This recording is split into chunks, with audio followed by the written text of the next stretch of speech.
Hej, jeg hedder Ture, og velkommen til BluesGuitar, Tips and Tricks. Og den her gang, der skal det handle om noget gear, som jeg holder rigtig meget af. Det skal nemlig handle om den her Fuzz-pedal, Manic Vintage Fuzz fra Foxgear. Desværre, da den her pedal, den blev ikke produceret længere, så jeg har opkøbt nogle stykker, hvis jeg nu skulle være uheldig, at der skulle gå et eller andet galt med en af dem her. Jeg er helt vild med den her Fuzz, den siger godt, uanset hvad man smider før eller efter den.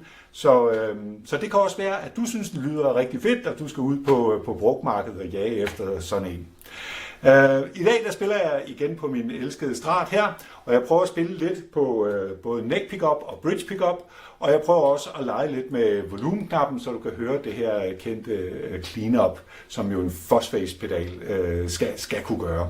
Og jeg spiller til et backing track, der hedder Goodmorning, lidt schoolgirl. Og sommerferien er jo overstået, ungerne skal i skole igen, så det skulle være sådan lidt skoleagtigt. Jeg håber også, at du kan lide den her Fuzz-pedal, og tak fordi du så med.